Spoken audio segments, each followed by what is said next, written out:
রমজানকে কেন্দ্র করে নিত্য প্রয়োজনীয় পণ্যের মূল্য যৌক্তিক, স্বাভাবিক এবং ভোক্তাগণের ক্রয় ক্ষমতার মধ্যে রাখার লক্ষ্যেই মূলত অভিযান পরিচালনা করা হচ্ছে। এরই অংশ হিসেবে ঢাকা মহানগরীতে 10টি টিম একযোগে বিভিন্ন গুরুত্বপূর্ণ বাজারে তদারকিমূলক কার্যক্রম পরিচালনা করছে।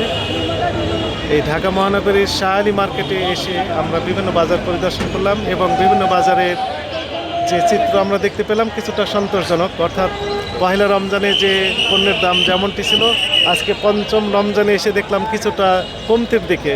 যেমন লেবুর ক্ষেত্রে আমরা দেখলাম যে লেবু 20 টাকা, 30 টাকা এবং 40 টাকা হালি বিক্রি হচ্ছে। অথচ এই লেবুটা প্রথম রমজানে আমরা দেখেছিলাম যে 60 টাকা থেকে শুরু করে 120 টাকা পর্যন্ত হালি বিক্রি হয়েছে। কিন্তু আজকে পঞ্চম রমজানে এসে দামটা অনেকটাই পড়ে গিয়েছে। একই রকমের ছোলার দামটাও 5 টাকা করে কমেছে, এমনটি জানিয়েছেন ব্যবসায়ীরা আমাদের। অর্থাৎ প্রত্যেকটা পণ্যের পর্যাপ্ত মজুদ রয়েছে বাজারে এবং বিক্রি হচ্ছে এবং দাম কিছুটা কমতির দিকে। আমরা আশা করছি সামনের দিনগুলো আমাদের আরও স্বস্তিদায়ক হবে। অর্থাৎ এই পণ্যের মূল্য কিছুটা কমতির দিকে যেহেতু অতএব আরও কমে যাবে, এমনটি ব্যবসায়ীরা জানিয়েছেন। হ্যাঁ, আপনারা জানেন যে সারা বছর এই ভোক্তা অধিদপ্তরের অভিযান পরিচালনা করা হয়, কিন্তু রমজানে প্রায়োরিটি বেসিসে টিমের সংখ্যা আরও বাড়িয়ে দেওয়া হয়, মনিটরিং কার্যক্রম আরও বেশি জোরদার করা হয়। আমাদের এই কার্যক্রম টিল শেষ রমজান পর্যন্ত আমাদের জোরদারমূলক যে অভিযান সেটি অব্যাহত থাকবে। এরপরও আমাদের অভিযান চলবে, সারা বছর অভিযান পরিচালনা করা হবে। Thank you.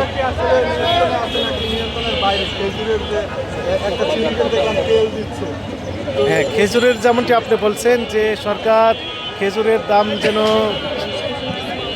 কাস্টমারদের অর্থাৎ জনগণের ক্রয় ক্ষমতার মধ্যেই থাকে, এই জন্য কিছুটা ভ্যাট ট্যাক্স কমিয়ে দিয়েছে।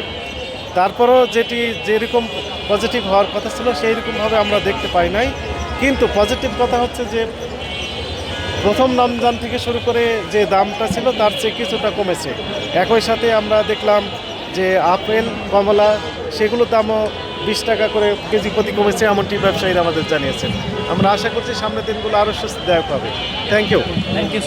একটা প্রশ্ন ছিল, কয়েকদিন আগে অভিযানে যে একটা বাধার মুখে পড়ছিলেন, আজকে কি সেরকম কিছু হয়েছিল? আপনারা তো আমাদের সাথেই ছিলেন, তা আপনারাই তো সাক্ষী। আসলে ওই দিন আর আজকের দিন আমাদের সারাদিনই একই রকমের, কিন্তু কখন আমরা বাধা ফিল করি না, কারণ জনস্বার্থে আমাদের কাজগুলো করতে হয়। আমরা সবাই কাজ করে যাই। Thank you. কি মনে করেন যে কোনো বাধা কি আপনাদেরকে আটকাতে পারবে কিনা? আসলে আইন